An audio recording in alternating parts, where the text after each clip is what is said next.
Hi friends, welcomes to Ravi's Economics Academy.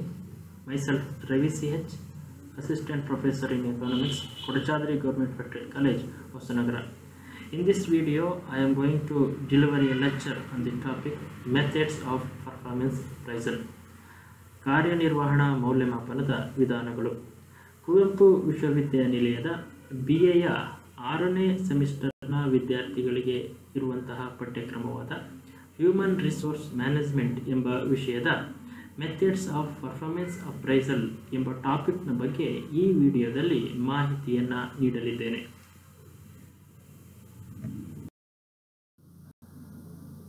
Methods of performance appraisal, ಕಾರ್ಯನಿರ್ವಹಣಾ ಮೌಲ್ಯಮಾಪನದ ವಿಧಾನಗಳು.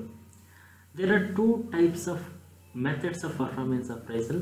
One is traditional methods, second one is modern methods. ಸಾಂಪ್ರದಾಯಿಕ ವಿಧಾನಗಳು ಮತ್ತು ಆಧುನಿಕ ವಿಧಾನಗಳು ಎಂಬ ಎರಡು ವಿಧಗಳು ಮೆಥಡ್ಸ್ ಆಫ್ ಪರ್ಫಾರ್ಮೆನ್ಸ್ ಅಪ್ರೈಸಲ್ ಆಗಿವೆ. ಸೊ ಟ್ರೆಡಿಷನಲ್ ಮೆಥಡ್ಸಲ್ಲಿ ಯಾವೆಲ್ಲ ವಿಧಗಳಿವೆ ಅನ್ನೋದನ್ನು ನೋಡೋದಿದ್ರೆ, confidential report method, ranking method, paired comparison method, graphic rating method, force distribution method, check list method, critical incident method, forced choice method. ಇವುಗಳು ಸಾಂಪ್ರದಾಯಿಕ ವಿಧಾನಗಳಿವೆ, ಟ್ರೆಡಿಷನಲ್ ಮೆಥಡ್ಸ್ಗಳಾಗಿವೆ.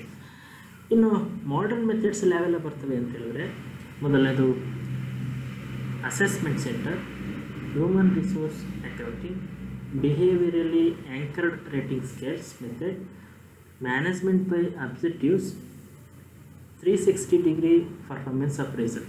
ಇವುಗಳು ಮಾಡರ್ನ್ ಮೆಥಡ್ಸ್ ಆಗಿವೆ, ಆಧುನಿಕ ವಿಧಾನಗಳಾಗಿವೆ. ಸೊ ಟ್ರೆಡಿಷನಲ್ ಮೆಥಡ್ಸಲ್ಲಿರ್ತಕ್ಕಂತಹ ವಿಧಾನಗಳನ್ನ ಮೊದಲು ಒನ್ ಬೈ ಒನ್ ಏನು ಹೇಳ್ತವೆ ಆ ವಿಧಗಳು ಅನ್ನೋದನ್ನು ತಿಳ್ಕೊಳ್ತಾ ಹೋಗೋಣ.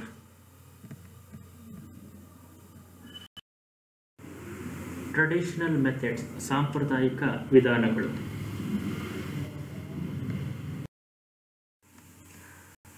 ರಹಸ್ಯ ವರದಿಯ ವಿಧಾನ, ಕಾನ್ಫಿಡೆನ್ಷಿಯಲ್ ರಿಪೋರ್ಟ್ ಮೆಥಡ್. ಇದು ಸಾಂಪ್ರದಾಯಿಕ ವಿಧಾನದಲ್ಲಿ ಒಂದು ಪ್ರಮುಖವಾದ ವಿಧಾನವಾಗಿದೆ. ಈ ರಹಸ್ಯ ವರದಿಯ ವಿಧಾನ ಅಂದರೆ ಏನು ಅಂತ ತಿಳ್ಕೊಳ್ಳೋಣ. ರಹಸ್ಯ ವರದಿಯ ವಿಧಾನ ಅಂತ ಹೇಳಿದ್ರೆ, ಒಬ್ಬ ಉದ್ಯೋಗಿ ಒಂದು ಕಂಪನಿಯಲ್ಲಿ ಕೆಲಸ ಮಾಡ್ತಿರ್ತಾನೆ ಅಂತ ಹೇಳಿದ್ರೆ, ಆ ಉದ್ಯೋಗಿಯ ನಿಕಟ ಮೇಲಧಿಕಾರಿ ಅಂತ ಒಬ್ಬ ಇರ್ತಾನೆ. ಆ ನಿಕಟ ಮೇಲಧಿಕಾರಿಯು ಉದ್ಯೋಗಿಯ ಬಗೆಗೆ ಒಂದು ವರದಿಯನ್ನು ತಯಾರಿಸ್ತಾನೆ. ಈ ವರದಿಯನ್ನು ರಹಸ್ಯ ವರದಿ ಅಂತ ಕರೀತಾ ಹೋಗ್ತಾರೆ. ಹಾಗಾದರೆ ಆ ವರದಿಯಲ್ಲಿ ಏನೇನಪ್ಪ ಇರ್ತದೆ ಅಂತ ಹೇಳಿದ್ರೆ, ಉದ್ಯೋಗಿಯ ಬಗೆಗೆ ವರದಿಯಾಗಿರ್ತದೆ ಅಂತ ಹೇಳಿದ್ರೆ, ಉದ್ಯೋಗಿಯ ಇಂಟೆಲಿಜೆನ್ಸ್ ಬಗ್ಗೆ, ಆ್ಯಟಿಟ್ಯೂಡ್ ಬಗ್ಗೆ, ಕ್ಯಾರೆಕ್ಟರ್ ಬಗ್ಗೆ, ಅಟೆಂಡೆನ್ಸ್ ಬಗ್ಗೆ ಅಥವಾ ಡಿಸಿಪ್ಲಿನ್ ಬಗ್ಗೆ ಅಥವಾ ವೀಕ್ನೆಸ್ ಬಗ್ಗೆ, ಈ ವಿಷಯಗಳ ಬಗ್ಗೆ ಇನ್ಫಾರ್ಮೇಷನನ್ನು ಕಲೆಕ್ಟ್ ಮಾಡಿ ಒಂದು ವರದಿಯನ್ನು ತಯಾರಿಸಿರ್ತಾರೆ. ಹಾಗಾಗಿ ಇದನ್ನು ರಹಸ್ಯ ವರದಿಯ ವಿಧಾನ ಅಂದರೆ ಈ ಪ್ರೋಸೆಸ್ಸು ಆ ವ್ಯಕ್ತಿಗೆ ಗೊತ್ತಿರೋದಿಲ್ಲ, ಅಂದರೆ ಉದ್ಯೋಗಿಗೆ ಗೊತ್ತಾಗಿರೋದಿಲ್ಲ. ಹಾಗಾಗಿ ಇದನ್ನು ರಹಸ್ಯ ವರದಿಯ ವಿಧಾನ ಅಂತ ಕರಿತಾ ಹೋಗ್ತೀವಿ. ಈ ವರದಿಯ ಆಧಾರದ ಮೇಲೆ ಉದ್ಯೋಗಿಗೆ ಪ್ರಮೋಷನ್ ಕೊಡಬೇಕಾ, ಟ್ರಾನ್ಸ್ಫರ್ ಕೊಡಬೇಕಾ ಎಂಬಿತ್ಯಾದಿ ವಿಚಾರಗಳ ಬಗ್ಗೆ ನಿರ್ಧಾರವನ್ನು ಕೈಗೊಳ್ಳೋದಕ್ಕೆ ಈ ವಿಧಾನ ಹೆಲ್ಪ್ ಆಗುತ್ತೆ ಅಂತ ಹೇಳಿದ್ರೆ, it is the oldest and simplest method. It is being used in government sector. Employees are appraised by immediate boss on the basis of his performance in the organization, but this evaluation process is not known to employee because this is confidential report. From that report, organization is giving to effect promotion and transfer.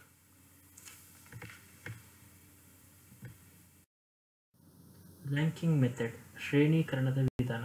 ಇದು performance ಅಪ್ರೈಸಲ್ನ ಮೆಥಡ್ನ ಸಾಂಪ್ರದಾಯಿಕ ವಿಧಾನಗಳಲ್ಲಿ ಒಂದು. ಈ ranking method ಅಂದ್ರೇನು ಅಂತ ಹೇಳಿದ್ರೆ, ಒಬ್ಬ ಉದ್ಯೋಗಿಯ ದಕ್ಷತೆಯ ಆಧಾರದ ಮೇಲೆ ಆ ಉದ್ಯೋಗಿಯನ್ನು ಶ್ರೇಣೀಕರಣವನ್ನು ಮಾಡಲಾಗ್ತದೆ. ಅಂದರೆ ಒಬ್ಬ ಉದ್ಯೋಗಿಯ ದಕ್ಷತೆಯನ್ನು ಗಣನೆಗೆ ತೆಗೆದುಕೊಂಡು ಅವನಿಗೆ ಯಾವ ಸ್ಥಾನವನ್ನು ಕೊಡಬೇಕು ಅನ್ನೋದನ್ನು ನಿರ್ಧಾರವನ್ನು ಮಾಡಲಾಗ್ತದೆ. ಅಂತ ಹೇಳಿದ್ರೆ, ಹೆಚ್ಚು ದಕ್ಷತೆಯನ್ನು ಹೊಂದಿರತಕ್ಕಂಥವನಿಗೆ ಮೊದಲನೇ ಸ್ಥಾನವನ್ನು ಮತ್ತು ಕಳಪೆ ದಕ್ಷತೆಯನ್ನು ಹೊಂದಿರತಕ್ಕಂಥವನಿಗೆ ಕೊನೆಯ ರ್ಯಾಂಕನ್ನು, ಕೊನೆಯ ಸ್ಥಾನವನ್ನು ನೀಡಲಾಗ್ತದೆ. ಇದನ್ನು ಶ್ರೇಣೀಕರಣದ ವಿಧಾನ ಅಥವಾ ರ್ಯಾಂಕಿಂಗ್ ಮೆಥಡ್ ಅಂತ ಕರಿತಾ ಹೋಗ್ತೀವಿ.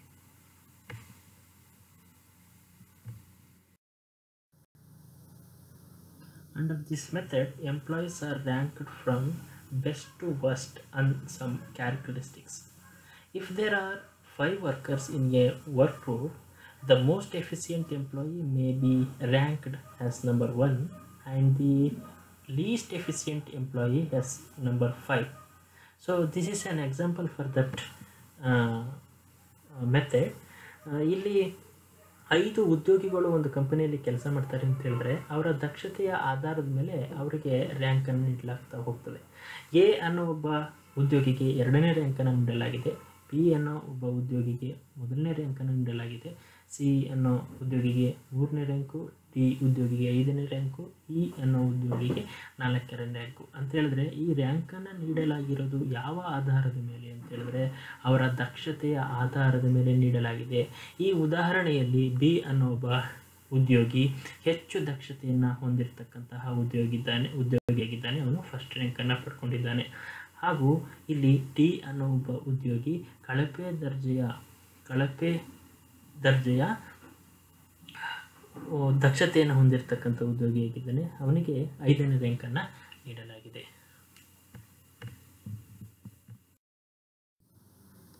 ಪೇರ್ಡ್ ಕಂಪ್ಯಾರಿಸನ್ ಮೆಥಡ್, ಜೋಡಿ ಹೊಂದಾಣಿಕೆ ವಿಧಾನ. ಇದು ಟ್ರೆಡಿಷನಲ್ ಮೆಥಡ್ನ ಒಂದು ವಿಧ. ಈ ಜೋಡಿ ಹೊಂದಾಣಿಕೆ ವಿಧಾನ ಅಂದರೆ ಏನು ಅನ್ನೋದನ್ನು ತಿಳ್ಕೊಳ್ಳೋಣ. ಈ ವಿಧಾನದಲ್ಲಿ ಒಂದು ಆರ್ಗನೈಜೇಷನಲ್ಲಿರ್ತಕ್ಕಂಥ ಒಬ್ಬ ಉದ್ಯೋಗಿಯನ್ನು ಇತರ ಎಲ್ಲ ಉದ್ಯೋಗಿಗಳೊಡನೆ ಹೋಲಿಕೆಯನ್ನು ಮಾಡಲಾಗ್ತದೆ, ಅಂದರೆ ಪ್ರತ್ಯೇಕವಾಗಿಟ್ಟು ಹೋಲಿಕೆಯನ್ನು ಮಾಡಲಾಗ್ತದೆ. ಹಾಗಾಗಿ ಇದನ್ನು ಜೋಡಿ ಹೊಂದಾಣಿಕೆ ವಿಧಾನ ಅಥವಾ ಪೇರ್ಡ್ ಕಂಪ್ಯಾರಿಸನ್ ಮೆಥಡ್ ಅಂತ ಕರಿತಾ ಹೋಗ್ತೀವಿ. ಉದಾಹರಣೆಗೆ ಒಂದು ಕಂಪನಿಯಲ್ಲಿ, ಒಂದು ಆರ್ಗನೈಜೇಷನಲ್ಲಿ 5 ಉದ್ಯೋಗಿಗಳು ಕೆಲಸ ಮಾಡ್ತಾ ಇರ್ತಾರೆ ಅಂತ ಹೇಳಿದ್ರೆ ABCDE ಅಂತ ಹೇಳಿ ಆ ಉದ್ಯೋಗಿಗಳನ್ನು ಪ್ರತಿಯೊಬ್ಬರನ್ನು ಕೂಡ ಪ್ರತ್ಯೇಕವಾಗಿಟ್ಟು ಹೋಲಿಕೆಯನ್ನು ಮಾಡಲಾಗ್ತದೆ. ಇದನ್ನು paired comparison method ಅಂತ ಕರಿತೀವಿ. Under this method, the appraiser ranks the employees by comparing one employee with all other employees in the group.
Traditional ಮೆಥಡಲ್ಲಿ ಮತ್ತೊಂದು ವಿಧಾನ ಯಾವುದು ಅಂತ ಹೇಳಿದ್ರೆ ಗ್ರಾಫಿಕ್ ರೇಟಿಂಗ್ ಸ್ಕೇಲ್ ಮೆಥಡ್, ರೇಖಾಚಿತ್ರದ ವಿಧಾನ. ಈ ವಿಧಾನ ಏನು ಹೇಳ್ತದೆ ಅಂತ ನೋಡೋಣ. ಈ ವಿಧಾನದಲ್ಲಿ ಉದ್ಯೋಗಿಯ ದಕ್ಷತೆಯನ್ನು ಒಂದು ರೇಖಾಚಿತ್ರದ ಮೂಲಕ ತೋರಿಸಲಾಗ್ತದೆ. ಈ ರೇಖಾಚಿತ್ರದಲ್ಲಿ ದಕ್ಷತೆ ಅಳತೆಗಾಗಿ ಪರಿಗಣಿಸಬೇಕಾದಂಥ ಅಂಶಗಳು ಯಾವ್ಯಾವು ಅಂತ ಹೇಳಿದ್ರೆ ಉದ್ಯೋಗಿಯ ಗುಣಲಕ್ಷಣಗಳು ಮತ್ತು ಉದ್ಯೋಗಿಯ ಕಾರ್ಯನಿರ್ವಹಣೆ, employees traits, employees performance.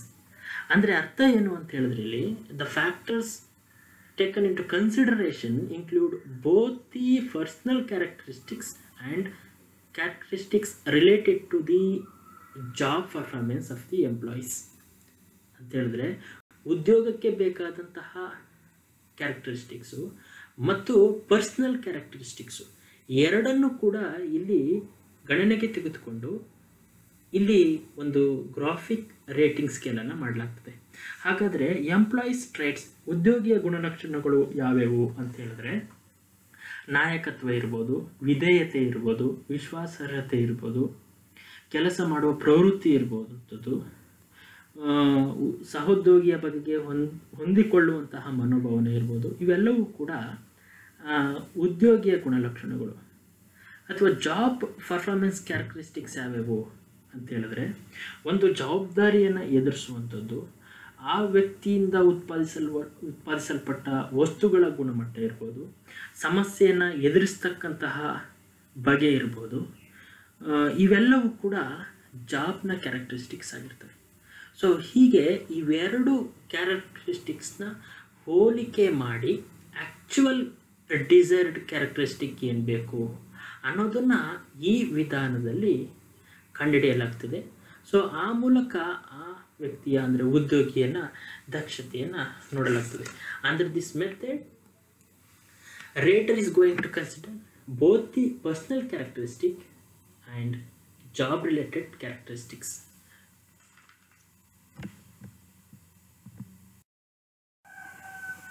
Graphic rating scale ಮೆಥಡನ್ನು ಈ ಒಂದು ಸ್ಕೇಲ್ ಮುಖಾಂತರ ನಾನು ನೋಡಿ. ಈ ಸ್ಕೇಲ್ ರೇಂಜ್ ಏನು ಅಂತ ಹೇಳಿದ್ರೆ 0 to 20 ಇದೆ. ಸೊ ಇಲ್ಲಿ ಪರ್ಸ್ನಲ್ ಕ್ಯಾರೆಕ್ಟರಿಸ್ಟಿಕ್ಕು ಮತ್ತು ಜಾಬ್ ರಿಲೇಟೆಡ್ ಕ್ಯಾರೆಕ್ಟರಿಸ್ಟಿಕ್ ಎರಡನ್ನೂ ಕೂಡ ತೆಗೆದುಕೊಂಡಿವಿ. ಇಲ್ಲಿ ಪರ್ಸ್ನಲ್ ಕ್ಯಾರೆಕ್ಟರಿಸ್ಟಿಕ್ ಇದೆಯಲ್ಲ, ಅದರಲ್ಲಿ ಆ್ಯಟಿಟ್ಯೂಡನ್ನು ತೆಗೆದುಕೊಂಡಿವಿ. ಈ ಆ್ಯಟಿಟ್ಯೂಡನ್ನು 0 to 20 ರೇಂಜಲ್ಲಿ ಒಂದು ಸ್ಕೇಲನ್ನು ಮಾಡಬೇಕಾಗ್ತದೆ. ಅದರಲ್ಲಿ ಉದ್ಯೋಗಿ ಈ ಸ್ಕೇಲಲ್ಲಿ ಯಾವ ಸ್ಕೇಲಲ್ಲಿ ಬರ್ತಾನೆ, ಯಾವ ನಂಬರ್ಸಲ್ಲಿ ಬರ್ತಾನೆ ಅಂತ ನೋಡಬೇಕು. ಅಂತ ಹೇಳಿದ್ರೆ ಅವನ ಆ್ಯಟಿಟ್ಯೂಡು ನೋ ಇಂಟ್ರೆಸ್ಟ್ ಇನ್ ವರ್ಕಾ ಅಥವಾ ಕೇರ್ಲೆಸ್ಸಾ, ಇಂಟ್ರೆಸ್ಟೆಡ್ ಇನ್ ವರ್ಕಾ ಅಥವಾ ಎಂಥೂಸಿಯಾಸ್ಟಿಕ್ ಒಪಿನಿಯನ್ಸ್ ಆ್ಯಂಡ್ ಅಡ್ವೈಸಾ. ಸೊ ಈ ಸ್ಕೇಲಲ್ಲಿ ಯಾವ ರೇಂಜಲ್ಲಿ ಬರ್ತಾರೆ ಅಂತ ನೋಡುವಂಥದ್ದು. ಅದಾದಮೇಲೆ ಡಿಸಿಷನ್ಸ್ ಅಂತ ಹೇಳಿದ್ರೆ ಉದ್ಯೋಗದಲ್ಲಿ ಯಾವ ರೀತಿ ಡಿಸಿಷನ್ ತೆಗೆದುಕೊಳ್ತಾರೆ ಅಂತ. ಇದು ಜಾಬ್ ರಿಲೇಟೆಡ್ ಕ್ಯಾರೆಕ್ಟರಿಸ್ಟಿಕ್ ಅಂತ ಹೇಳಿದ್ರೆ 0 to 20 ತನಕ ಇರ್ತಕ್ಕಂಥ ಸ್ಕೇಲಲ್ಲಿ ರೇಂಜಲ್ಲಿ ಅವನು ಡಿಸಿಷನ್ ತಗೊಳ್ಳೋದ್ರಲ್ಲಿ ಸ್ಲೋ ಇದ್ದಾನ, ಅಥವಾ ಟೇಕ್ ಡಿಸಿಷನ್ ಆಫ್ಟರ್ ಕೇರ್ಫುಲ್ ಕನ್ಸಿಡರೇಷನ್ನ, ಟೇಕ್ಸ್ ಡಿಸಿಷನ್ ಪ್ರಾಂಪ್ಟ್ಲಿನ, take decisions in consultation with others whose views ಈ ವ್ಯಾಲ್ಯೂಸ್ ಮಾಡ್ತಾನೆ, take decisions without consultation. So ಇದರಲ್ಲಿ ಯಾವ ರೇಂಜಲ್ಲಿ ಬರ್ತಾನೆ ಅಂತ ನೋಡುವಂಥದ್ದು. ಸೊ ಇದನ್ನು ಗ್ರಾಫಿಕ್ ರೇಟಿಂಗ್ ಸ್ಕೇಲ್ ಮೆಥಡ್ ಅಂತ ಕರಿತೀವಿ. ಅಂತ ಹೇಳಿದ್ರೆ ಪರ್ಸ್ನಲ್ ಕ್ಯಾರೆಕ್ಟರಿಸ್ಟಿಕ್ಟು ಮತ್ತು ಜಾಬ್ ರಿಲೇಟೆಡ್ ಕ್ಯಾರೆಕ್ಟರಿಸ್ಟಿಕ್ ಎರಡೂ ಕೂಡ ತೆಗೆದುಕೊಂಡು ಇಲ್ಲಿ ಒಂದು ಸ್ಕೇಲನ್ನು ಮಾಡಲಾಗ್ತದೆ.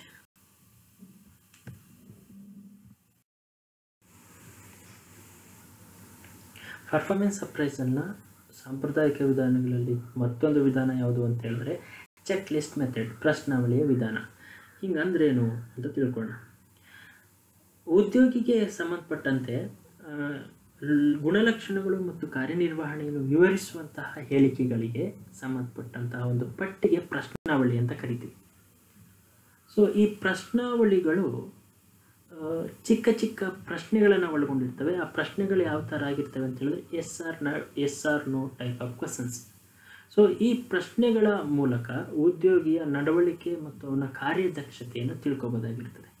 ಅಂತೇಳಿದ್ರೆ ಆ ವ್ಯಕ್ತಿಯ ಕಾರ್ಯದಕ್ಷತೆಯ ಬಗೆಗೆ ಅಥವಾ ಅವನ ಧನಾತ್ಮಕ ಚಿಂತನೆಯ ಬಗೆಗೆ ಅಥವಾ ಅವನ ಋಣಾತ್ಮಕ ಚಿಂತನೆಯ ಬಗೆಗೆ ಮೌಲ್ಯಮಾಪಕನು ಈ ಪ್ರಶ್ನೆಗಳ ಮೂಲಕ ತಿಳ್ಕೊಳ್ತಾ ಹೋಗ್ತಾನೆ. ಅಂತೇಳಿದ್ರೆ under this method rater is presented with number of questions in the form of check list relating to the employee and his behaviour. So ಆ ಪ್ರಶ್ನೆಗಳು ಯಾವ ರೀತಿ ಇರ್ತವೆ ಅಂತ ಆವಾಗಲೇ ಹೇಳಿದ ಪ್ರಕಾರ yes or no type of questions. ಆ ಕ್ವಶನ್ಸ್ಗಳನ್ನ ಇಲ್ಲಿ ನೋಡೋದಿದ್ರೆ is regular on the job ಅಂತ, ಅವನು ಜಾಬ್ಗೆ ರೆಗ್ಯುಲರ್ ಆಗಿದ್ದಾನ, ಪಂಕ್ಚುವಲ್ ಆಗಿದ್ದಾನ ಅಂತ. ಅವನು ಪಂಕ್ಚುವಲ್ ಆಗಿದ್ದರೆ ಅಥವಾ ರೆಗ್ಯುಲರ್ ಆಗಿದ್ದರೆ ಎಸ್, ಇಲ್ಲ ಅಂತ ಹೇಳಿದ್ರೆ no. Does maintain discipline well, ಅವನು ಡಿಸಿಪ್ಲಿನ್ನ ಸರಿಯಾಗಿ ಮೇಂಟೈನ್ ಮಾಡ್ತಾನೆ. ಮೇಂಟೈನ್ ಮಾಡಿದ್ರೆ ಎಸ್, ಇಲ್ಲ ಅಂದರೆ ಇಲ್ಲ. Does show consistent behaviour to all students, ಒಬ್ಬ ಲೆಕ್ಚರರೇ ಆಗಿರಲಿ ಅಥವಾ ಒಬ್ಬ ಎಂಪ್ಲಾಯಿ ಆಗಿರಲಿ ಅವರ ಸಬಾರ್ಡಿನೇಟ್ ಜೊತೆ ಅವರ ಸ್ಟೂಡೆಂಟ್ ಜೊತೆ ಬಿಹೇವಿಯರ್ ಸರಿಯಾಗಿದೆಯಾ, ಎಸ್ ಅಥವಾ ನೋ.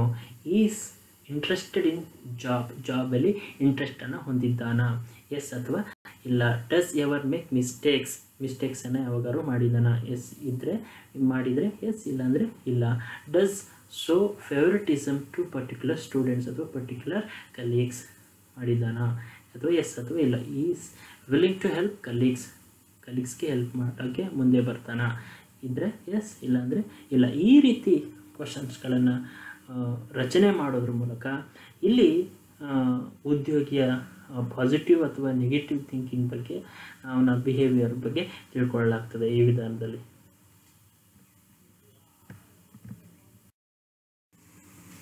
ಕ್ರಿಟಿಕಲ್ ಇನ್ಸಿಡೆಂಟ್ ಮೆಥಡ್, ಕ್ಲಿಷ್ಟಕರ ಸನ್ನಿವೇಶದ ಪರಿಶೀಲನೆಯ ವಿಧಾನ. ಸಾಂಪ್ರದಾಯಿಕ ವಿಧಾನದ ಟ್ರೆಡಿಷನಲ್ ಮೆಥಡ್ ಮತ್ತೊಂದು ವಿಧ ಇದು. ಈ ಕ್ರಿಟಿಕಲ್ ಇನ್ಸಿಡೆಂಟ್ ಮೆಥಡ್ ಅಂದರೆ ಏನು ಅಂತ ತಿಳ್ಕೊಳ್ಳೋಣ. ಒಂದು ಕಂಪನಿಯಲ್ಲಿ ಯಾವಾಗಲೂ ಒಂದು ಕ್ರಿಟಿಕಲ್ ಇನ್ಸಿಡೆಂಟ್ ನಡೆದಿರ್ತದೆ. ಫೈರೋ ಅಥವಾ ಸಡನ್ ಬ್ರೇಕ್ ಡೌನು ಅಥವಾ ಆಕ್ಸಿಡೆಂಟು, ಸಮಥಿಂಗ್ ಹ್ಯಾಪನ್, ಏನೋ ಆಗಿರ್ಬೋದು. ಸೊ ಆ ಸಿಚುಯೇಷನ್ನ ಇಟ್ಕೊಂಡು, ಆ ಕ್ರಿಟಿಕಲ್ ಸಿಚುಯೇಷನಲ್ಲಿ ಅವ್ರ ಉದ್ಯೋಗಿಗಳು ಹೇಗೆ ಬಿಹೇವ್ ಮಾಡಿರ್ತಾರೆ ಎಂಬುದನ್ನು ದಾಖಲೆ ಮಾಡ್ಕೊಳ್ತಾ ಹೋಗ್ತಾರೆ ಮೌಲ್ಯಮಾಪಕರು. ಅಂತೇಳಿದ್ರೆ ಆ ಕ್ರಿಟಿಕಲ್ ಸಿಚುಯೇಷನಲ್ಲಿ ಹೇಗೆ ವರ್ತಿಸಿರ್ತಾರೆ ಉದ್ಯೋಗಿಗಳು, ಧನಾತ್ಮಕವಾಗಿ ವರ್ತಿಸಿರ್ತಾರಾ ಇಲ್ಲ ಋಣಾತ್ಮಕವಾಗಿ ವರ್ತಿಸಿರ್ತಾರಾ ಎಂಬುದನ್ನು ದಾಖಲೆ ಮಾಡ್ಕೊಳ್ತಾ ಹೋಗುವಂಥದ್ದು. ಈಗ ಫಾರ್ ಎಕ್ಸಾಂಪಲ್ ಇಲ್ಲಿ ಆ ಒಂದು ಕಂಪನಿಗೆ ಬೆಂಕಿ ಹತ್ಕೊಂಡಿರ್ಬೋದು, ಅಥವಾ ಸಡನ್ ಬ್ರೇಕ್ ಡೌನ್ ಆಗಿರ್ಬೋದು, ಅಥವಾ ಇನ್ನೊಂದು ಸಮಥಿಂಗ್ ಮಿಷನರಿ ಕೆಟ್ಟೋಗಿರ್ಬೋದು. ಇಂಥ ಸಂದರ್ಭದಲ್ಲಿ ಉದ್ಯೋಗಿಗಳು ಹೇಗೆ ಬಿಹೇವ್ ಮಾಡ್ತಾರೆ, ಹೇಗೆ ವರ್ತಿಸ್ತಾರೆ ಎಂಬುದನ್ನು ಅವರು ಮೌಲ್ಯಮಾಪಕರು ದಾಖಲೆ ಮಾಡ್ಕೊಳ್ತಾ ಹೋಗ್ತಾರೆ. ಫಾರ್ ಎಕ್ಸಾಂಪಲ್ ಇಲ್ಲಿ 5 ಉದ್ಯೋಗಿಗಳಿರ್ತಾರೆ ಅಂತ ತೆಗೆದುಕೊಂಡ್ರೆ, ಎ ಬಿ ಸಿ ಡಿ ಉದ್ಯೋಗಿಗಳು, 5 ಉದ್ಯೋಗಿಗಳಿರ್ತಾರೆ. ಇವರು ಈ ಕ್ರಿಟಿಕಲ್ ಸಿಚುಯೇಷನಲ್ಲಿ ಅವರ ರಿಯಾಕ್ಷನ್ ಹೇಗಿರುತ್ತೆ ಅನ್ನೋದನ್ನು ತಿಳ್ಕೊಂಡು ಅವ್ರಿಗೆ ಸ್ಕೇಲನ್ನು ಕೊಡ್ತಾ ಹೋಗೋದು, ಅವ್ರನ್ನ ಮಾರ್ಕ್ಸನ್ನು ಕೊಡ್ತಾ ಹೋಗೋದು. ಸೊ ಎ ಅನ್ನೋ ಉದ್ಯೋಗಿ, ಈಗ ಒಂದು ಉದ್ಯಮ ಬೆಂಕಿ ಹತ್ಕೊಂಡಿರ್ತದೆ. ಅಂಥ ಸಂದರ್ಭದಲ್ಲಿ ಎ ಅನ್ನೋ ಉದ್ಯೋಗಿ ಅವನ ರಿಯಾಕ್ಷನ್ ಹೇಗಿರ್ತದೆ ಅಂತ ಹೇಳಿದ್ರೆ, ಇನ್ಫಾರ್ಮ್ಡ್ ದಿ ಸುಪೀರಿಯರ್ ಇಮಿಡಿಯೇಟ್ಲಿ, ಅವನ ಮೇಲಧಿಕಾರಿಗೆ ಇಮಿಡಿಯೇಟಾಗಿ ಇನ್ಫಾರ್ಮ್ ಮಾಡ್ತಾನೆ. ಬಿ ಅನ್ನೋ ಉದ್ಯೋಗಿ ಅದೇ ಕ್ರಿಟಿಕಲ್ ಸಿಚುಯೇಷನ್ಗೆ ಹೇಗೆ ರಿಯಾಕ್ಷನ್ ಮಾಡ್ತಾನೆ ಅಂತ ಹೇಳಿದ್ರೆ, become an anxious on loss of output, ಉತ್ಪಾದನೆಯ ನಷ್ಟದ ಬಗ್ಗೆ ಅವನು ಕಳವಳಗೊಳ್ತಾನೆ. ಮತ್ತು ಸಿ ಅನ್ನೋ ಉದ್ಯೋಗಿ ಹೇಗೆ ರಿಯಾಕ್ಷನ್ ಮಾಡ್ತಾನೆ ಅಂತ ಹೇಳಿದ್ರೆ, try to repair the machine, ಆ ಮಿಷಿನ್ ಕೆಟ್ಟೋಗೋದನ್ನು ರಿಪೇರ್ ಮಾಡೋದಕ್ಕೆ ಬರ್ತಾನೆ. ಮತ್ತು ಡಿ ಅನ್ನೋ ಉದ್ಯೋಗಿ ಅವನ ರಿಯಾಕ್ಷನ್ ಹೇಗಿರುತ್ತೆ ಅಂತ ಹೇಳಿದ್ರೆ, ಕಂಪ್ಲೇಂಟ್ ಫಾರ್ ಪೂರ್ ಮೇಂಟೆನೆನ್ಸ್, ಆ ಮಿಷನರಿ ಪೂರ್ ಮೇಂಟೆನೆನ್ಸ್ ಬಗ್ಗೆ ಕಂಪ್ಲೇಂಟ್ ಮಾಡೋಕ್ಕೆ ಮುಂದೆ ಬರ್ತಾನೆ, ಅವನ ರಿಯಾಕ್ಷನ್ ಇದು. ಇ ಅನ್ನೋ ಒಬ್ಬ ಉದ್ಯೋಗಿ was happy to forced test, ಆನಂದದಿಂದ ಕಾಲ ಕಳೀತಾನೆ, ನಂದೇನು ಕೆಲಸ ಇಲ್ಲ ಅಂತ ಹೇಳಿ ಅವನದು ರಿಯಾಕ್ಷನ್ ಹೀಗೆ. ಸೊ ಇವರ ರಿಯಾಕ್ಷನ್ಗಳ ಆಧಾರದ ಮೇಲೆ ಸ್ಕೇಲ್ ಕೊಡ್ತಾ ಹೋಗ್ತಾರೆ. ಹಾಗಾಗಿ ಎ ಅನ್ನೋ ಒಬ್ಬ ಉದ್ಯೋಗಿ ಇಮಿಡಿಯೇಟಾಗಿ ಅದರ ಬಗ್ಗೆ ಮೇಲಧಿಕಾರಿಗೆ ಇನ್ಫಾರ್ಮೇಷನ್ ಕೊಡ್ತಾನೆ, ಅದು ರೈಟ್ ಡಿಸಿಷನ್ ಅಂತೇಳಿ ಅವನಿಗೆ 5 ಮಾರ್ಕ್ಸನ್ನು ಕೊಡ್ತಾ ಹೋಗ್ತೀವಿ. ಅದರ ನಂತರ ಅವರ ರಿಯಾಕ್ಷನ್ ಆಧಾರದ ಮೇಲೆ ಸ್ಕೇಲನ್ನು ಕೊಡ್ತಾ ಹೋಗ್ತೀವಿ. ಸೊ ಹೀಗೆ ಈ ಕ್ರಿಟಿಕಲ್ ಇನ್ಸಿಡೆಂಟ್ ಮೆಥಡಲ್ಲಿ ಒಬ್ಬ ಉದ್ಯೋಗಿಯನ್ನು ಮೌಲ್ಯಮಾಪನವನ್ನು ಮಾಡಲಾಗ್ತದೆ. ಅಂದರೆ according to this method the performance of an employee is rated on the basis of certain events or incidents on the basis of reactions of employee with the critical incident. Rater can give marks.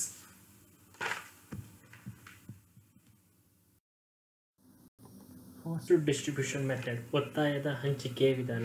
ಇದು performance ಅಪ್ರೈಸಲ್ನ traditional ಮೆಥಡ್ಸ್ಗಳಲ್ಲಿ ಮತ್ತೊಂದು ವಿಧ. ಈ ಒತ್ತಾಯದ ವಿಧಾನ ಎಂದರೇನು ಅಂದರೆ,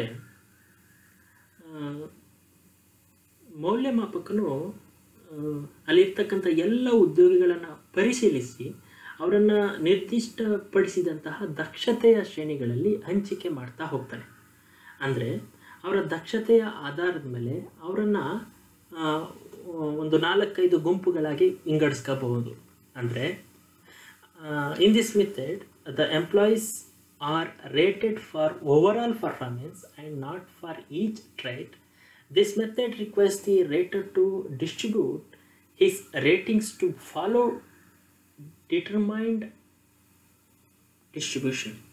ಅಂದರೆ ಮೊದಲಾಗಲೇ ಒಂದು ಪ್ರೀ ಡಿಟರ್ಮೈನ್ಡ್ ಡಿಸ್ಟ್ರಿಬ್ಯೂಷನನ್ನು ಇವರು ಫಾಲೋ ಮಾಡ್ತಾರೆ ಅಂತ ಹೇಳಿದ್ರೆ ಇದು ಬೆಲ್ ಶೇಪ್ಡ್ ಕರ್ವ್. ಇಲ್ಲಿ ನಾವು ಇಲ್ಲಿ ಸ್ಲೈಡಲ್ಲಿ ನೋಡ್ತಾ ಇರ್ತೀವಿ. ಅವರ ದಕ್ಷತೆಯ ಆಧಾರದ ಮೇಲೆ, ಅವ್ರ ಪರ್ಫಾರ್ಮೆನ್ಸ್ನ ಆಧಾರದ ಮೇಲೆ ಒಂದು 4-5 ಗುಂಪುಗಳಾಗಿ ವಿಂಗಡಿಸ್ತೀವಿ ಅಂತ ಹೇಳಿದ್ರೆ, ಇಲ್ಲಿ 10% ಆಫ್ ಫಾರ್ಮರ್ಸ್ ಫೋರ್ ಪರ್ಫಾರ್ಮೆನ್ಸ್ ಆಗಿರ್ತಾರೆ, 20% of performer and below average ಆಗಿರ್ತಾರೆ, 40% ಆಫ್ ಎಂಪ್ಲಾಯೀಸ್ ಆರ್ ಅವರೇಜ್ ಆಗಿರ್ತಾರೆ, 20% ಆಫ್ ಆರ್ ಗುಡ್ ಪರ್ಫಾರ್ಮರ್ ಆಗಿರ್ತಾರೆ, 10% ಆರ್ ವೆರಿ ಎಕ್ಸಲೆಂಟ್ ಆಗಿರ್ತಾರೆ. ಸೊ ಇದು ಫೋರ್ಸ್ಡ್ ಡಿಸ್ಟ್ರಿಬ್ಯೂಷನ್ ಕರ್ವ್ ಅಂತ ಕರಿತಾ ಹೋಗ್ತೀವಿ. ಅಂತ ಹೇಳಿದ್ರೆ ಇದನ್ನು ಒಂದು ಬೆಲ್ ಶೇಪ್ಡ್ ಕರ್ವಲ್ಲಿ ಅಂತ ಹೇಳಿದ್ರೆ ನಾರ್ಮಲ್ ಡಿಸ್ಟ್ರಿಬ್ಯೂಷನ್ ಕರ್ವಲ್ಲಿ ರೆಪ್ರೆಸೆಂಟ್ ಮಾಡೋದಿದ್ರೆ ಹೇಗೆ ಅಂತ ಹೇಳಿದ್ರೆ, ಇಲ್ಲಿ ಬೆಲ್ ಶೇಪ್ಡ್ ಕರ್ವಲ್ಲಿ 40% of people are average performers ಅಂತ ತೋರಿಸ್ತಾ ಹೋಗ್ತೀವಿ. ಅಂತ ಹೇಳಿದ್ರೆ ನಾವು ಮೊದಲಾಗಲೇ ಒಂದು ಪ್ರೀ ಡಿಟರ್ಮೈನ್ಡ್ ಡಿಸ್ಟ್ರಿಬ್ಯೂಷನನ್ನು ಶ್ರೇಣಿಗಳನ್ನು ಮಾಡಿಕೊಂಡು ಅಲ್ಲಿ ಎಲ್ಲ ಉದ್ಯೋಗಿಗಳನ್ನು ಹಂಚಿಕೆಯನ್ನು ಮಾಡ್ತಾ ಹೋಗ್ತೀವಿ. Modern methods of performance appraisal, ಕಾರ್ಯನಿರ್ವಹಣಾ ಮೌಲ್ಯಮಾಪನದ ಆಧುನಿಕ ವಿಧಾನಗಳು. ಕಾರ್ಯನಿರ್ವಹಣೆ ಮೌಲ್ಯಮಾಪನದ ಆಧುನಿಕ ವಿಧಾನಗಳಲ್ಲಿ ಪ್ರಮುಖವಾದ ವಿಧಾನ ಯಾವುದು ಅಂತ ಹೇಳಿದ್ರೆ ಅಸೆಸ್ಮೆಂಟ್ ಸೆಂಟರ್ಸ್, ನಿರ್ಧಾರಣೆ ಕೇಂದ್ರ. ಹಿಂಗಂದ್ರೇನು ಅನ್ನೋದನ್ನ ತಿಳ್ಕೊಳ್ಳೋಣ. ಅಸೆಸ್ಮೆಂಟ್ ಮಾಡ್ತಕ್ಕಂತಹ ಇದೊಂದು ಸ್ಥಳ ಆಗಿರ್ತದೆ. ಇಲ್ಲಿ ತರಬೇತಿಯನ್ನು ಪಡ್ಕೊಂಡಿರ್ತಕ್ಕಂತಹ ಎಕ್ಸ್ಪರ್ಟ್ಸ್ಗಳು ಇಲ್ಲಿ ಮೌಲ್ಯಮಾಪನ ಮಾಡೋದಕ್ಕಿರ್ತಾರೆ. ಸೊ ಇಲ್ಲಿ ಅವರು ಕೆಲವು ಎಕ್ಸಸೈಸ್ಗಳನ್ನ ಕೊಡ್ತಾರೆ, ಕೆಲವು ಅಸೆಸ್ಮೆಂಟನ್ನು ಕೊಡ್ತಾರೆ, ಕೆಲವರು ಟಿಪಿಕಲ್ ಸಿಚುಯೇಷನ್ಗಳನ್ನು ಕ್ರಿಯೇಟ್ ಮಾಡ್ತಾರೆ. ಅಲ್ಲಿ ಎಂಪ್ಲಾಯೀಸ್ಗಳ ಪರ್ಫಾರ್ಮೆನ್ಸ್ ಹೇಗಿರ್ತದೆ, ಅವರ ಕಾಂಪಿಟೆನ್ಸ್ ಹೇಗಿರ್ತದೆ, ಅವರ ಹೈಯರ್ ರೆಸ್ಪಾನ್ಸಿಬಿಲಿಟೀಸ್ ಹೇಗಿರ್ತದೆ ಇನ್ ಫ್ಯೂಚರ್ ಡೇಸಲ್ಲಿ ಅನ್ನೋದನ್ನು ಈ ಅಸೆಸ್ಮೆಂಟ್ ಸೆಂಟರಲ್ಲಿ ಗುರುತಿಸ್ತಾರೆ ಮತ್ತು ಇವ್ಯಾಲ್ಯೂಯೇಟ್ ಮಾಡ್ತಾರೆ.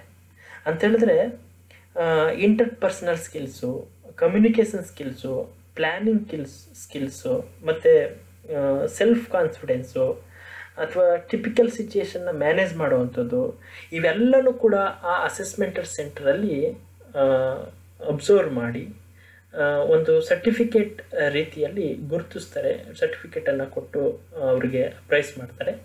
ಸೊ ಇದನ್ನು ಅಸೆಸ್ಮೆಂಟ್ ಸೆಂಟರ್ಸ್ ಅಂತ ಕರಿತಾ ಹೋಗ್ತೀವಿ. Generally the employers are given an assessment similar to the job they would be expected to perform if promoted. So ಈ ಥರ ಈ ಒಂದು ವಿಧಾನ ಇದೆ. ಕಾರ್ಯನಿರ್ವಹಣೆ ಮೌಲ್ಯಮಾಪನದ ಆಧುನಿಕ ವಿಧಾನಗಳಲ್ಲಿ ಮತ್ತೊಂದು ಪ್ರಮುಖ ವಿಧಾನ ಯಾವುದು ಅಂತ ಹೇಳಿದ್ರೆ ಹ್ಯೂಮನ್ ರಿಸೋರ್ಸ್ ಅಕೌಂಟಿಂಗ್, ಮಾನವ ಸಂಪನ್ಮೂಲ ಲೆಕ್ಕಾಚಾರ ವಿಧಾನ. ಹಿಂಗಂದ್ರೇನು ಅಂದರೆ, ನಮಗೆಲ್ರಿಗೂ ಗೊತ್ತಿರೋಂಗೆ ಹ್ಯೂಮನ್ ರಿಸೋರ್ಸ್ ಅನ್ನೋದು ಒಂದು ವ್ಯಾಲ್ಯೂಯಬಲ್ ಅಸೆಟ್ಸ್, ಅದೊಂದು ಅಸೆಟ್ ಅಂತ ನಾವು ಕ್ರಿಯೇಟ್ ಮಾಡ್ತೀವಿ. ಮತ್ತು ಅಂದರೆ ಲೇಬರ್ಸ್ ಅಂತ ತೆಗೆದುಕೊಂಡ್ರೆ ಅದು ವ್ಯಾಲ್ಯೂಯಬಲ್ ಅಸೆಟ್ಸ್ ಒಂದು ಕಂಪನಿಗೆ. ಒಬ್ಬ ನುರಿತ ಕಾರ್ಮಿಕ ಒಂದು ಕಂಪನಿಯಿಂದ ಹೊರಗಡೆ ಬರ್ತಾನೆ ಅಂತ ಹೇಳಿದ್ರೆ ಆ ಕಂಪನಿಗೆ ಲಾಸ್ ಆಗ್ತದೆ ಅಲ್ವಾ. ಮತ್ತು ಅದೇ ಕಾರ್ಮಿಕನನ್ನು ನೇಮಿಸ್ಕೊಂಡು ಅವನಿಗೆ ತರಬೇತಿಯನ್ನು ಕೊಟ್ಟು ನೇಮಕಾತಿಯನ್ನು ಮಾಡಬೇಕು ಅಂತ ಹೇಳಿದ್ರೆ ಕಂಪನಿಗೆ ಖರ್ಚು ಬೀಳುತ್ತೆ. ಹೀಗೆ ಅವನ ಕಾಂಟ್ರಿಬ್ಯೂಷನ್ನು ಮತ್ತು ಅವನನ್ನು ತಯಾರು ಮಾಡೋದಕ್ಕೆ, ಅವನಿಂದ ಕೊಡುಗೆಯನ್ನು ತೆಗೆದುಕೊಳ್ಳೋದಕ್ಕೆ ಮಾಡುವಂತಹ ಕಾಸ್ಟ್, ಇವೆರಡನ್ನೂ ಕೂಡ ಹೋಲಿಕೆಯನ್ನು ಮಾಡಲಾಗ್ತದೆ. ಅಂದರೆ ಕಾಂಟ್ರಿಬ್ಯೂಷನ್ನು ಮತ್ತು ಕಾಸ್ಟ್ ಇವೆರಡನ್ನೂ ಕೂಡ ಹೋಲಿಕೆ ಮಾಡ್ತದೆ. ಅಂತ ಹೇಳಿದ್ರೆ ಮಾನವ ಸಂಪನ್ಮೂಲ ಯೋಜನೆಯನ್ನು ಮಾಡೋದಕ್ಕೆ ಅಥವಾ ಅವನನ್ನು ಲೇಬರ್ಸ್ಗಳನ್ನ ನೇಮಕ ಮಾಡ್ಕೊಳ್ಳೋದಕ್ಕೆ, ಆಯ್ಕೆಯನ್ನು ಮಾಡೋದಕ್ಕೆ ಮತ್ತು ತರಬೇತಿಯನ್ನು ಕೊಡೋದಕ್ಕೆ, ಪರಿಹಾರವನ್ನು ನೀಡೋದಕ್ಕೆ, ಇವೆಲ್ಲವೂ ಕೂಡ ಕಂಪನಿಗೆ ಖರ್ಚಂತ ನಾವು ಭಾವಿಸ್ತೀವಿ. ಮತ್ತು ಅದೇ ರೀತಿ ಆ ಉದ್ಯೋಗಿಗಳಿಂದ ಅವರಗಳ ಉತ್ಪಾದಕತೆಯನ್ನು ಹಣದ ಮೂಲಕ ನಾವು ಮೌಲ್ಯವನ್ನು ಮಾಡ್ತೀವಿ, ಅವರ ಕಾಂಟ್ರಿಬ್ಯೂಷನ್ ಏನು ಅಂತ. ಹೀಗೆ ಮಾನವ ಸಂಪನ್ಮೂಲವನ್ನು ಲೆಕ್ಕಾಚಾರ ಮಾಡುವ ಮೂಲಕ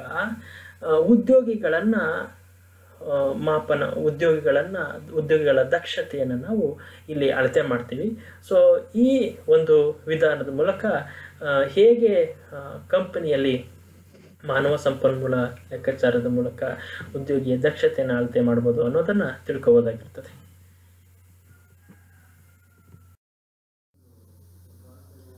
ಬಿಹೇವಿಯರಲಿ ಆ್ಯಂಕರ್ಡ್ ರೇಟಿಂಗ್ ಸ್ಕೇಲ್, ನಡವಳಿಕೆಗೆ ಬದ್ಧವಾಗಿ ಬೆಲೆ ಕಟ್ಟುವ ಪ್ರಮಾಣಗಳು. ಇದು ಪರ್ಫಾರ್ಮೆನ್ಸ್ ಅಪ್ರೈಸಲ್ನ ವಿಧಾನಗಳಲ್ಲಿ ಆಧುನಿಕ ವಿಧಾನದ ಒಂದು ಪ್ರಮುಖವಾದ ವಿಧವಾಗಿದೆ. ಹಿಂಗಂದ್ರೆ ಏನು ಅಂತ ತಿಳ್ಕೊಳ್ಳೋಣ. It is A combination of graphic rating scale method and critical incident method. Graphic rating scale method ಅಂತ ಹೇಳಿದ್ರೆ ಪರ್ಸ್ನಲ್ ಕ್ಯಾರೆಕ್ಟರಿಸ್ಟಿಕ್ಸ್ ಮತ್ತು ಜಾಬ್ ರಿಲೇಟೆಡ್ ಕ್ಯಾರೆಕ್ಟರಿಸ್ಟಿಕ್ಸ್ನ ಒಳಗೊಂಡಂತೆ ಇರ್ತಕ್ಕಂತಹ ಒಂದು ಮೆಥಡು. ಕ್ರಿಟಿಕಲ್ ಇನ್ಸಿಡೆಂಟ್ ಮೆಥಡ್ ಅಂತ ಹೇಳಿದ್ರೆ ಕ್ರಿಟಿಕಲ್ ಸಿಚುಯೇಷನಲ್ಲಿ ಎಂಪ್ಲಾಯಿಯ ಬಿಹೇವಿಯರ್ ಹೇಗಿರ್ತದೆ ಎಂಬುದನ್ನು ಅಧ್ಯಯನ ಮಾಡುವಂಥದ್ದನ್ನು ಕ್ರಿಟಿಕಲ್ ಇನ್ಸಿಡೆಂಟ್ ಮೆಥಡ್ ಅಂತ ಕರಿತೀವಿ. ಇವೆರಡು ಮೆಥಡ್ನ ಕಾಂಬಿನೇಷನ್ ಈ ಬಿಹೇವಿಯರಲಿ ಆ್ಯಂಕರ್ಡ್ ರೇಟಿಂಗ್ ಸ್ಕೇಲ್ ಮೆಥಡ್ ಅಂತ ಹೇಳಿದ್ರೆ, ಇನ್ this method an employees actual job behaviour is judged against the desired behaviour by recording and comparing the behaviour with parts. ಅಂತ ಹೇಳಿದ್ರೆ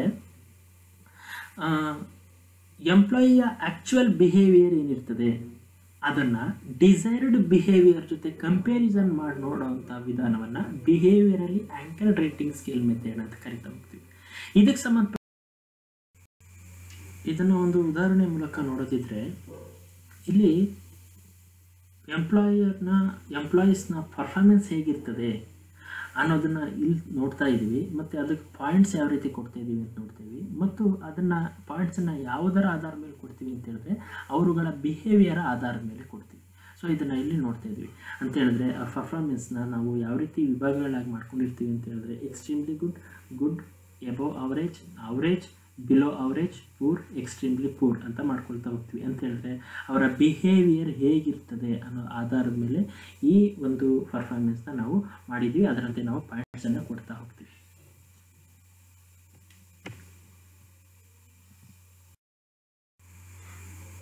ಮ್ಯಾನೇಜ್ಮೆಂಟ್ ಬೈ ಅಬ್ಜೆಕ್ಟಿವ್ಸ್, ಧ್ಯೇಯೋದ್ದೇಶಗಳ ಮೂಲಕ ವ್ಯವಸ್ಥಾಪನೆ. ಇದು ಪರ್ಫಾರ್ಮೆನ್ಸ್ ಅಪ್ರೈಸಲ್ನ ವಿಧಾನಗಳ ಆಧುನಿಕ ವಿಧಾನದಲ್ಲಿ ಮತ್ತೊಂದು ವಿಧಾನ ಆಗಿದೆ, ಮ್ಯಾನೇಜ್ಮೆಂಟ್ ಬೈ ಅಬ್ಜೆಕ್ಟಿವ್ಸ್. ಹಿಂಗಂದ್ರೆ ಏನು ಅನ್ನೋದನ್ನು ಇಲ್ಲಿ ನೋಡೋಣ. ಅಂದರೆ ಒಂದು ಉದ್ಯೋಗದಲ್ಲಿ ನಿರತರಾಗಿರ್ತಕ್ಕಂತಹ ಉದ್ಯೋಗಿಗಳನ್ನು ಒಳಗೊಂಡಂತೆ ಅವರ ಗುರಿಗಳನ್ನು ಗೊತ್ತುಪಡಿಸ್ಕೊಂಡು ಅವರ ಕಾರ್ಯಕ್ಷಮತೆಯನ್ನು ಗೊತ್ತುಪಡಿಸ್ಕೊಂಡು ಕೆಲವು ಗುರಿಗಳನ್ನು, ಧ್ಯೇಯೋದ್ದೇಶಗಳನ್ನು ರಚನೆ ಮಾಡ್ಕೊಂಡಿರ್ತೀವಿ, ನಿಗದಿ ಮಾಡ್ಕೊಂಡಿರ್ತೀವಿ.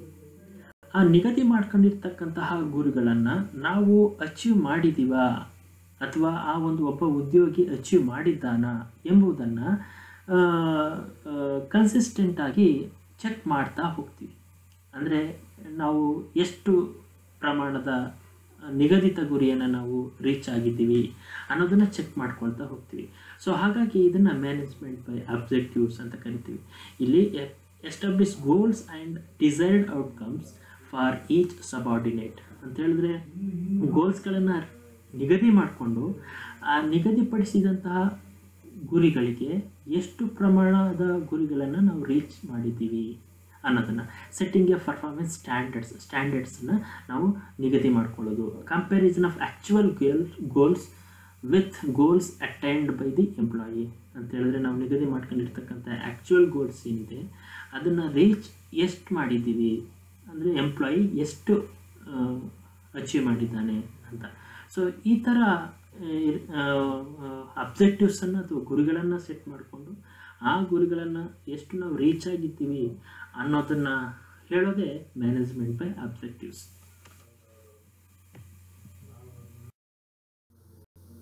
ತ್ರೀ 360 ಪರ್ಫಾರ್ಮೆನ್ಸ್ ಅಪ್ರೈಸಲ್ ಹಿಂಗಂದ್ರೆ ಏನು ಅಂತ ತಿಳ್ಕೊಳ್ಳೋಣ. ಇದು ಆಧುನಿಕ ವಿಧಾನಗಳಲ್ಲಿ ಮತ್ತೊಂದು ವಿಧಾನ ಮತ್ತು ಇದು ಹೊಸ ವಿಧಾನ. ಈ ವಿಧಾನವನ್ನು ಹಲವಾರು ಸಾಫ್ಟ್ವೇರ್ ಕಂಪ್ನಿಗಳು ಬಳಕೆ ಮಾಡಿಕೊಂಡಿವೆ. ವಿಪ್ರೋ ಆಗಿರ್ಬೋದು, ಇನ್ಫೋಸಿಸ್ ಆಗಿರ್ಬೋದು, ಎಲ್ಲ ಕಂಪ್ನಿಗಳು ಇದನ್ನು ಬಳಕೆ ಮಾಡ್ಕೊಂಡಿವೆ. ಹಿಂಗಂದ್ರೆ ಏನು ಅಂತ ತಿಳ್ಕೊಳ್ಳೋಣ. ಒಬ್ಬ ಉದ್ಯೋಗಿ ಒಂದು ಕಂಪನಿಯಲ್ಲಿ ಕೆಲಸ ಮಾಡ್ತಿರ್ತಾನೆ ಅಂತ ಹೇಳಿದ್ರೆ ಆ ಕಂಪನಿಯಲ್ಲಿ ಆ ವ್ಯಕ್ತಿಗೆ ಹೊಂದಿಕೊಳ್ತಕ್ಕಂತಹ ಇತರ ಎಲ್ಲ ವ್ಯಕ್ತಿಗಳಿಂದ ಅವನು ಇವ್ಯಾಲ್ಯೂಯೇಷನ್ ಆಗಲ್ಪಡುವಂಥದ್ದು. ಅಂತೇಳಿದ್ರೆ ಆ ವ್ಯಕ್ತಿಯ ಸುಪೀರಿಯರ್ ಎಂಪ್ಲಾಯಿಯಿಂದನೂ ಕೂಡ ಇವ್ಯಾಲ್ಯೂಯೇಷನ್ ಆಗ್ಬೋದು, ಆ ವ್ಯಕ್ತಿಯ ಸಬಾರ್ಡಿನೇಟಿಂದನೂ ಕೂಡ ಇವ್ಯಾಲ್ಯೂಯೇಷನ್ ಆಗಲ್ಪಡ್ಬೋದು, ಆ ವ್ಯಕ್ತಿಯಿಂದ ಪೀರಿಂದ ಇವ್ಯಾಲ್ಯೂಯೇಷನ್ ಆಗ್ಬೋದು, ಆ ವ್ಯಕ್ತಿ ಅವನ ಕಸ್ಟಮರಿಂದನೂ ಕೂಡ ಇವ್ಯಾಲ್ಯೂಯೇಷನ್ ಆಗ್ಬೋದು. ಇವ್ಯಾಲ್ಯೂಯೇಷನ್ ಮಾಡ್ಬೋದು, ಅವನ ಕಸ್ಟಮರು ಕೂಡ ಇವನ್ನ ಇವ್ಯಾಲ್ಯೂಯೇಷನ್ ಮಾಡ್ಬೋದು, ಅವನ ಸೀನಿಯರ್ ಮ್ಯಾನೇಜರು ಅವನ್ನ ಇವ್ಯಾಲ್ಯೂಯೇಟ್ ಮಾಡ್ಬೋದು, ಅದರ್ ಮ್ಯಾನೇಜರ್ಸು ಕೂಡ ಅವನ್ನ ಇವ್ಯಾಲ್ಯೂಯೇಟ್ ಮಾಡ್ಬೋದು. ಹೀಗೆ ಒಬ್ಬ ಎಂಪ್ಲಾಯಿಗೆ, ಒಬ್ಬ ವ್ಯಕ್ತಿಗೆ, ಒಬ್ಬ ಉದ್ಯೋಗಿಗೆ ಯಾರೆಲ್ಲ ಹೊಂದ್ಕೊಂಡಿರ್ತಾರೆ ಅವರೆಲ್ಲರಿಂದನೂ ಕೂಡ ಇವನ್ನ ಇವ್ಯಾಲ್ಯೂಯೇಟ್ ಮಾಡುವಂಥದ್ದನ್ನು 360 ಡಿಗ್ರಿ ಪರ್ಫಾರ್ಮೆನ್ಸ್ ಅಪ್ರೈಸಲ್ ಅಂತ ಕರೀತಾ ಹೋಗ್ತೀವಿ.